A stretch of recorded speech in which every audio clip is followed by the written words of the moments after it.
everybody. My name is Megan Macaron. I'm a NASM certified personal trainer, and I'm here today with LifeSprout Bioceuticals to talk to you on 3 ways to help balance your gut health so that you can have a happier mood. So there's many things that can affect your mood, from stress, anxiety, relationship problems, whatever it is. But one thing we don't think about is our gut health. What is gut health?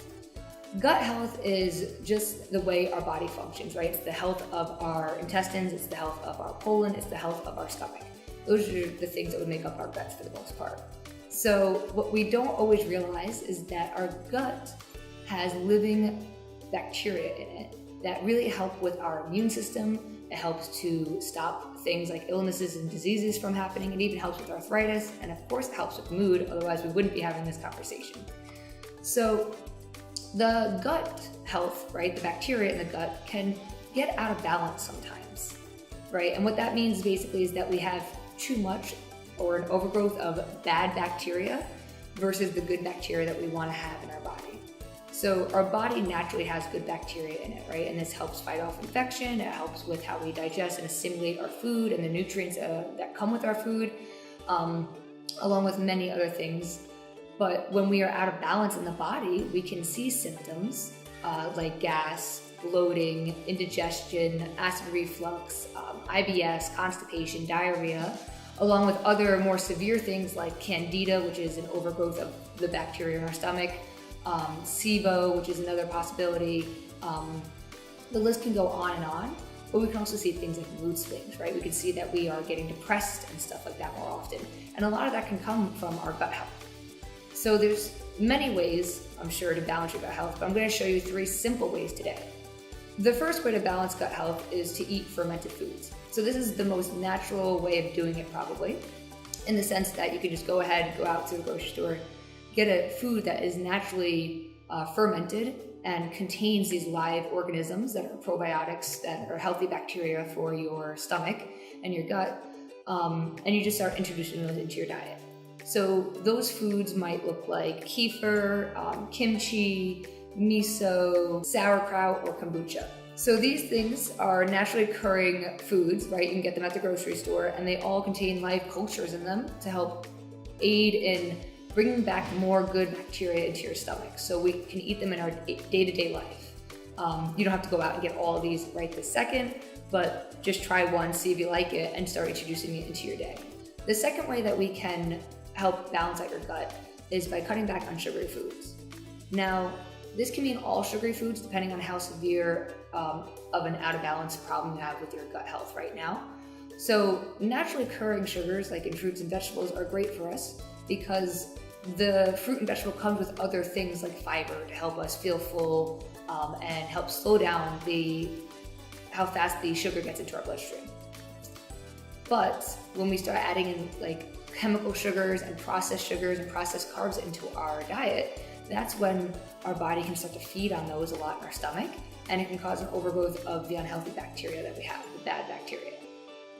So by cutting down on sugary foods, we can really focus on rebalancing our gut health, right? And these are things you do together. So you want to start having fermented foods and cut back on sugary foods to have a healthier gut that will help with increasing your mood and lessening depression. It can help with arthritis. It can help with your immune system. So there's lots of benefits to this.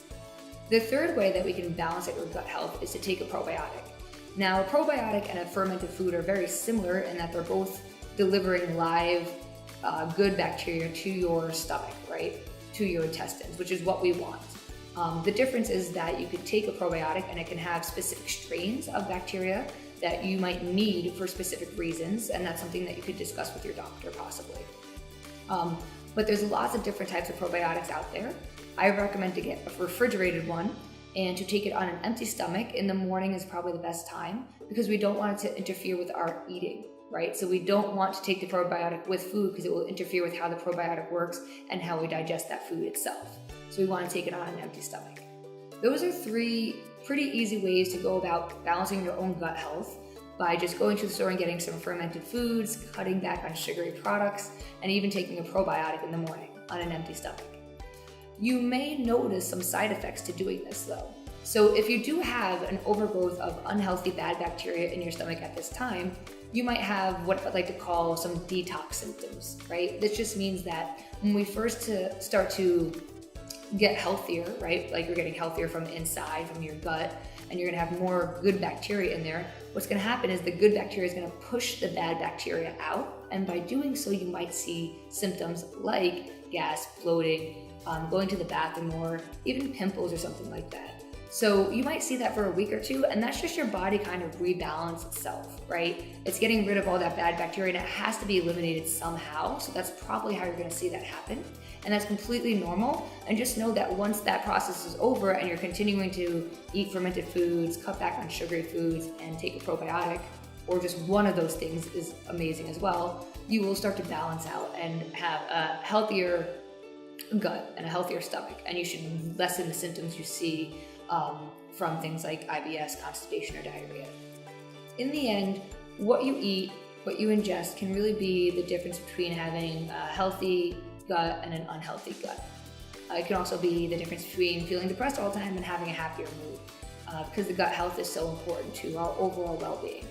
So it's really nice to experiment on your own with the foods you eat day to day and see if any of them affect you in any way. So if you're somebody who eats dairy all the time but finds they're bloated, maybe you have a dairy intolerance. If you're somebody who eats gluten all the time and finds that you get bloated or have any other side effects, maybe you have a gluten intolerance. So the best thing to do is just become aware of how your body reacts to the food you eat. You can even keep a food journal to do this, or you can try something like an elimination diet. So I hope that this was very helpful of a video for you to understand a little bit more about your gut health and how it is that you can go about rebalancing it and making sure you have lots of good bacteria in your gut. Again, my name is Megan Macaron. I am here with you with LifeSprout Bioceuticals. Don't forget to hit like and subscribe for more informational videos like this. Have a great day.